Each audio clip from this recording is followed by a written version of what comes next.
नमस्कार साथियों, मेरे YouTube चैनल पर शिक्षा विभाग से संबंधित नवीनतम अपडेट्स पाने के लिए सब्सक्राइब कीजिए, बेल आइकन को प्रेस कीजिए और ऑल नोटिफिकेशन को ऑन करके रखें, जिससे नवीनतम अपडेट्स आपके मोबाइल पर तुरंत मिल सके।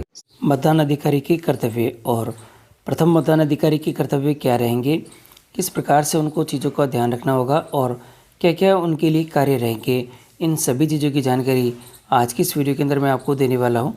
तो आप वीडियो को शुरू से अंत तक जरूर देखें और यदि आप हमारे चैनल पर नए हैं तो चैनल को सब्सक्राइब करके रखिए, जिससे कि आपको इस प्रकार के अपडेट हमारे चैनल के माध्यम से प्राप्त होते रहे। साथियों, ये जो जानकारी मेरे द्वारा आपको दी जा रही है ये एक केवल सूचनात्मक मात्र है और परंतु विभाग के द्वारा और मतदान जो निर्वाचन आयोग के द्वारा जो अंतिम रूप से जो सभी के कार्य निर्धारण करे जाएंगे वही इसमें मान्य रहेंगे। तो इसके अंदर मेरे द्वारा कोई त्रुटि या कोई चीज़ शेष रह जाती है तो आप निर्वाचन आयोग के द्वारा जो प्रदत्त दिशा निर्देश है और जो गाइडलाइन है और उनके द्वारा प्रदत्त जो कर्तव्य है उन्हीं को ही सर्वोपरि आप माने। साथियों, प्रथम मतदान अधिकारी के कर्तव्य कुछ इस प्रकार से रहेंगे।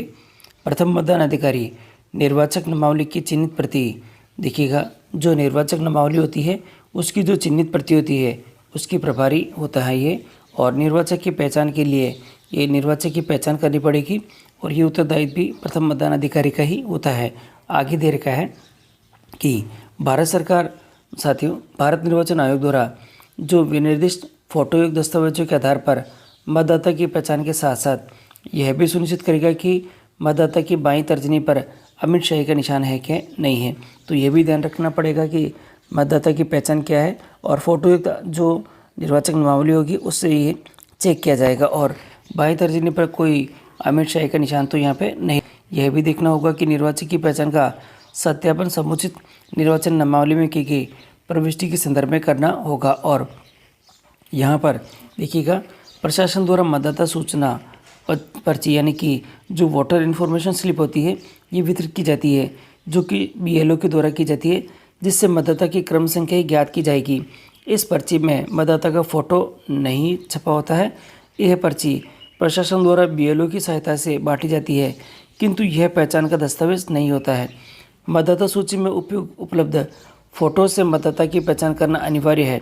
देखिएगा, मतदाता जो सूची होगी उसमें फ़ोटो लगा होगा और वो पर्ची जब लेके आएगा तो ये फ़ोटो से उसकी पहचान की जाएगी कि अमुक व्यक्ति वो है या नहीं है। साथ में किसी फ़ोटो जो पहचान दस्तावेज को भी वो साथ में लेके आएगा। इसी के साथ साथ मतदाता सूचना पर्ची निर्वाचक नामावली में किसी निर्वाचक से संबंधित पृष्ठों का पता लगाने में सहायता मात्र ये करेगी। और ये दे रखा है मतदान कक्ष में एक कचरा पात्र की व्यवस्था हो। देखिए, थोड़ा ध्यान रखिएगा, यहाँ पे जो मतदान कक्ष है उसमें एक कचरा पात्र की व्यवस्था हो। मतदाता द्वारा लाई गई अशासकीय पर्ची कचरा पात्र में डाली जाए और इसके अतिरिक्त अन्य किसी प्रकार की रद्दी कचरा पात्र में नहीं डाली जाए, ये थोड़ा सा ध्यान रखिएगा।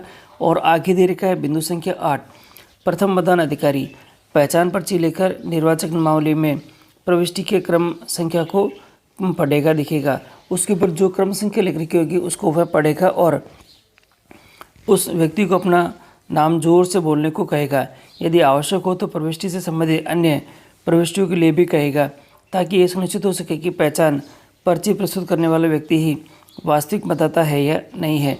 थोड़ा इसके लिए ध्यान रखिएगा। आगे दे रखा है, यदि मतदाता की पहचान को चुनौती दी जाती है तो इसी स्तर पर दी जा सकती है। प्रथम मतदान अधिकारी द्वारा पहचान सुस्थापित हो जाने के बाद मतदाता की पहचान को चुनौती नहीं दी जा सकेगी। थोड़ा ये ध्यान रखिएगा। यानी सबसे महत्वपूर्ण जो कार्य रहेगा प्रथम मतदान अधिकारी के रहेगा। इसमें ये कंफर्म हो जाएगा कि भाई पहला व्यक्ति जो मतदाता है वह सही है या नहीं।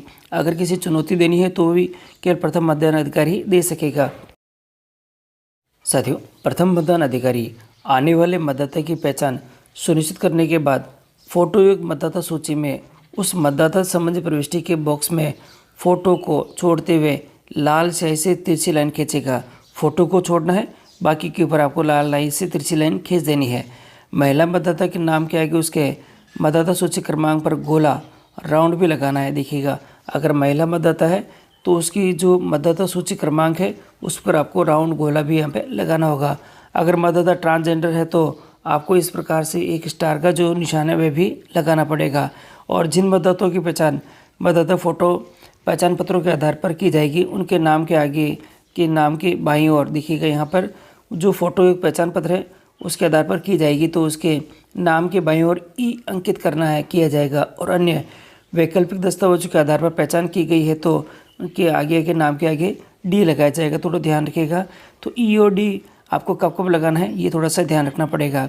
इसी के साथ ही ये दे रखा है जो निवेदित मतपत्र है, अल्पायु है, अंधे, शीतलांग मतदाता चुनौती, एएसडी प्रकरण के मामले पीठासीन अधिकारी के द्वारा तय किए जाएंगे। थोड़ा ये ध्यान रखिएगा। अगला दे रखा है यदि मतदाता सूची के मुद्रण में त्रुटिवश किसी मतदाता की आयु, लिंग या नाम गलत मुद्रित हो गया है परंतु ऐसे मतदाता की पहचान अन्यथा सुनिश्चित की जाती है तो उसे मत के लिए अनुज्ञात किया जाएगा। देखिए यहाँ पर कुछ जो आपको यहाँ फोटो में दिखाई दे रहे हैं कि आपको डी कब लगाना है।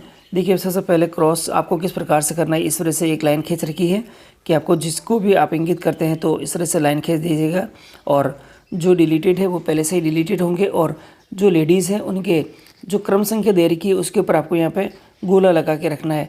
जो भी आपको इंगित करते हैं इस तरह से आपको यहाँ पे डी और ई को भी आपको यहाँ पे इंगित करना है। और डी और ई के लिए मैंने बता दिया था कि जिनकी पहचान आपको मतदाता फोटो एक पहचान पत्र के आधार पर आपकी जाएगी तो उनके लिए आपको डी लिखना है। और मतदाता फोटो एक पहचान नहीं है और अन्य कोई चीज़ है तो उसके लिए आपको यहाँ पे डी लगाना है। जैसे यहाँ पे दे रखा है इसके आगे ई लिख रखा है और यहाँ पर इसके डी दे रखा है। तो ये थोड़ा सा आपको ध्यान रखना होगा।